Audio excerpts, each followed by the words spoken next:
Stephen Mohammed, thank you very much for taking the time to talk to us. We appreciate it very much. Thank you for having me.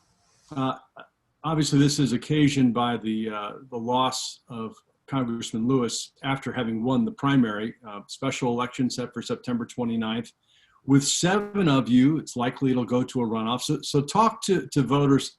Tell them why it's important for them to make the effort to come out when you might only be serving for a couple of weeks if you win this thing. Well, the reason that it's important to come out is that you need a voice. The voting participation process, you have to have a voice in Congress, because Congress is where laws pertaining to finance, the things that are going on now with COVID and other things are created. So right now we need to have a voice in the 5th Congressional District to be a part of the solution that's going on throughout America with the pandemic relief bills that are going on. Excuse me. Well, why would you be the best candidate to fill John Lewis's shoes in this case? I mean, several of the other people you're running against, Mabel Thomas, for example, I mean, she's been in the State House for more than 20 years. Why would you be the best candidate? Well, I would be the best candidate because some of the candidates that are running, they have corporate experience, academic experience, political experience, and in all of that experience, the problems that exist in the 5th district can only be solved by an independent, someone running as an independent as myself. They've been in office for 10, 20, 30 years, and to this day, the problems of some of the areas of the 5th district along the west side still exist. If they had a solution or they had the will to solve the problems, those problems would be solved. Poverty, crime, homelessness, it exists in abundance here in the city of Atlanta. Well, there's no question about that. So what would you do about it, and what would you hope to accomplish in the short time that you might be in Congress? Okay. Well, my experience as a community organizer, being on the front lines of the problems, dealing with housing, crime, small business problem, I would bring to the table faith leaders, community leaders, and small business leaders to address the problems on the ground. Right now, most people in this position from Congress, they deal with corporate leaders, special interests, and lobbyists. Those groups of people do not have the concern or the will or the desire to solve problems that exist in the 5th Congressional District. Big developers come in, they create gentrification, move small homeowners out.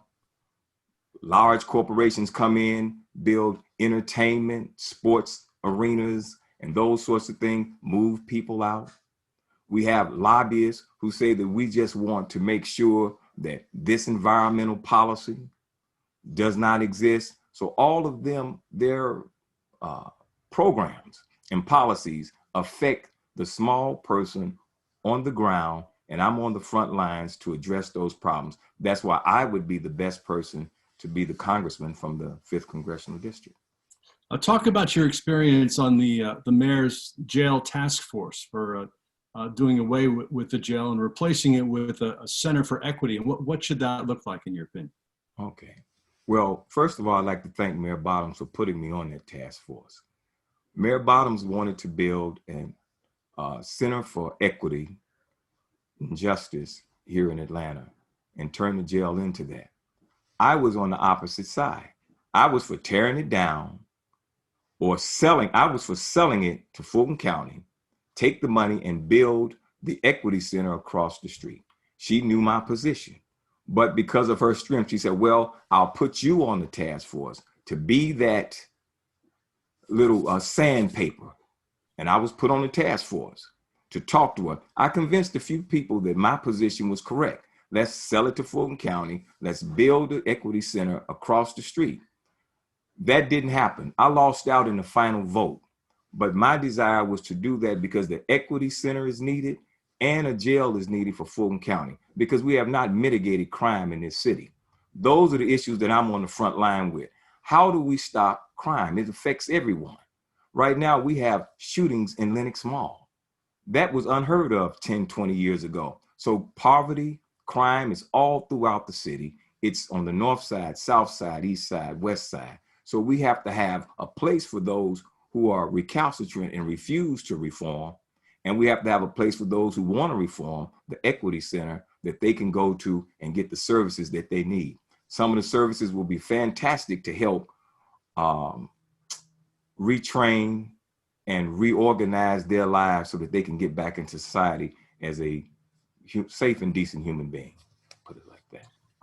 What do you think, sir, about the process that put State Senator Nikema Williams on the ballot in November? Not her fault that the rules are what they are, but do you think that voters should have had more of a say in who the person will be on the ballot in November to serve the next 2 years?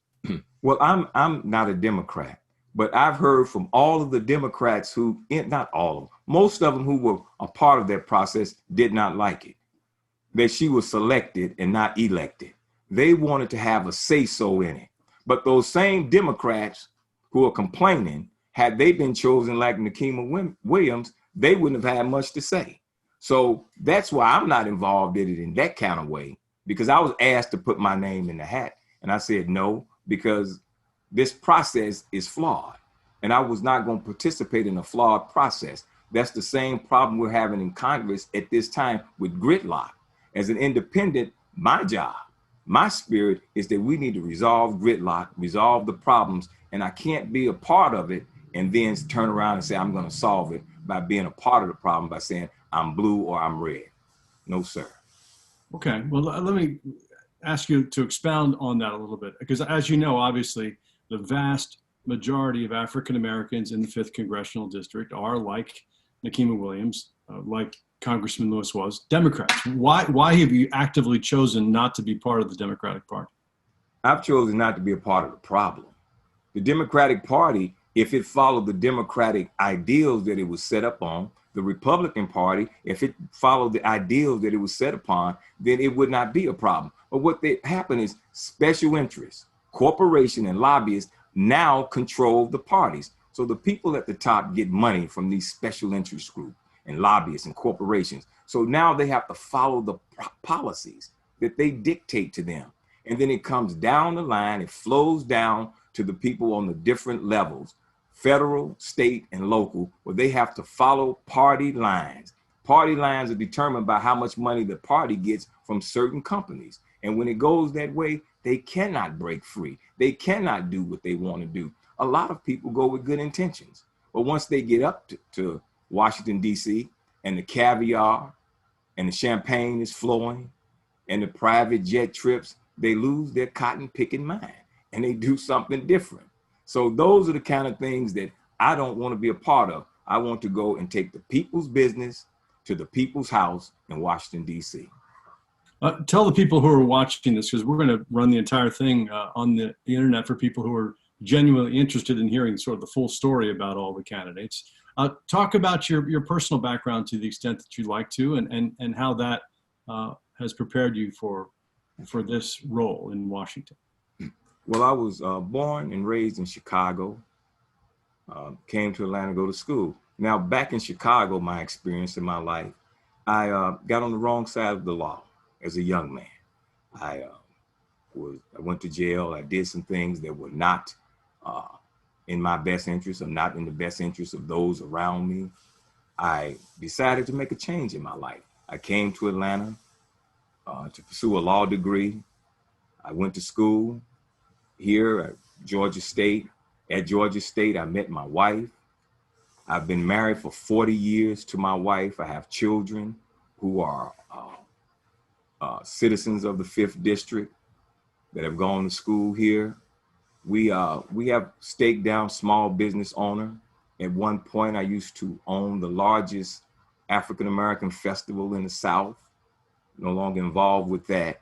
And through that, I did a lot of things for the community, besides voter registration and starting small businesses.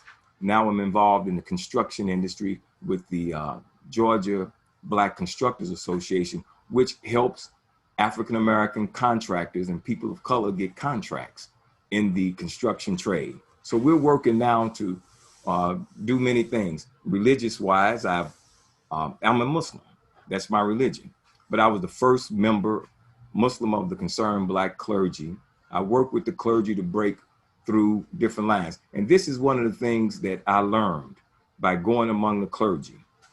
As the first Muslim to be asked and admitted on the board of the Concerned Black Clergy of Atlanta. They brought me in, they put me on the board, and I was the first Muslim that was involved with the group. They did this because they found out, once they got to know me, that I was really an okay guy.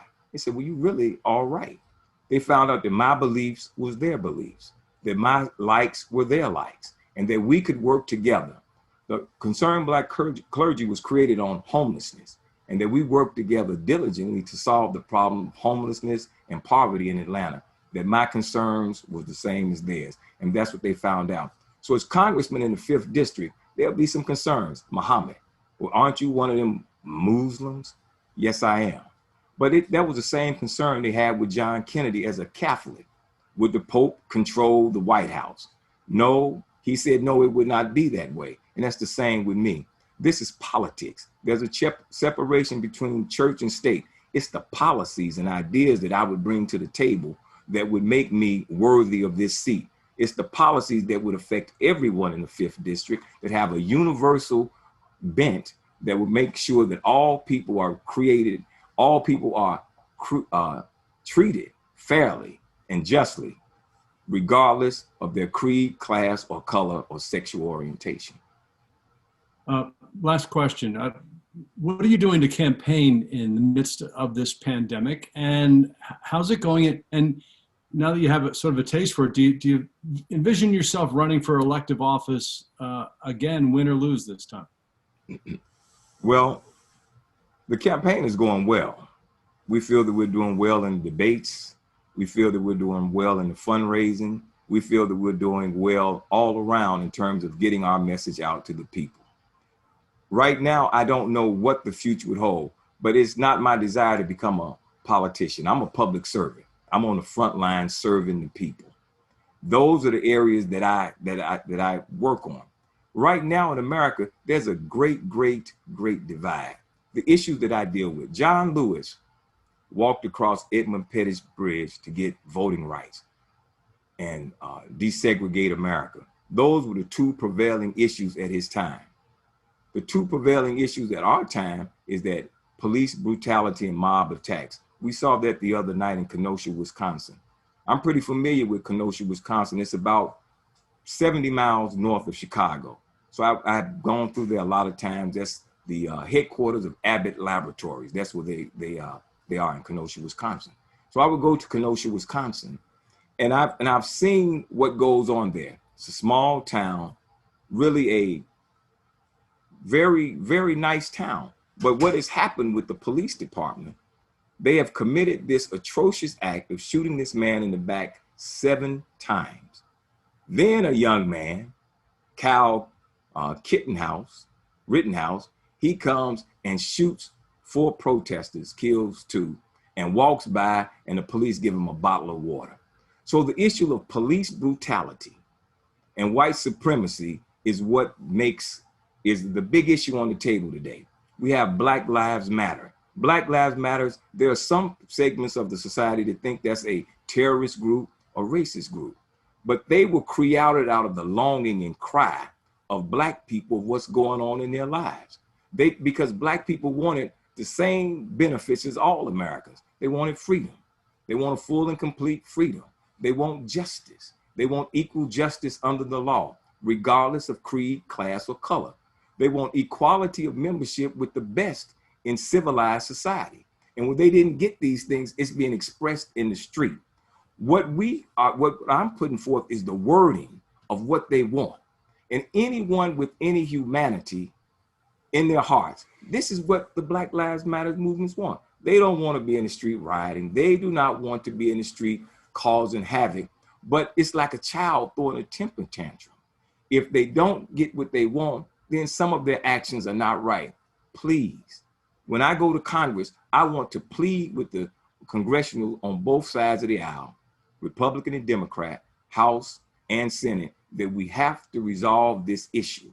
It is a major issue that is leading to a boiling point. It's a tinderbox that needs to be addressed. And I, Stephen Muhammad, am the only one that can create the reality to help solve that problem of the candidates that are running. Not I as the only one in America, but I as the only one of the 7 candidates, because the rest of them don't have the frontline experience dealing with the issues. John Lewis dealt with the prevalent issues in his day. I'm dealing with the prevalent issues of our day, and that's how he became the congressman that he was at the end before his untimely and unfortunate passing. Well, Steve Muhammad, it's been a real pleasure to speak with you and to listen to your ideas. And I appreciate your time. And once again, this entire thing will be posted on our website, and we'll show an excerpt of it along with some of the other candidates on our Road to November program. But it's, again, I appreciate your time very much, and good luck. We thank you. Thank you, sir. Thank you, sir. Thank you very much. Take care. Thank you, Andy.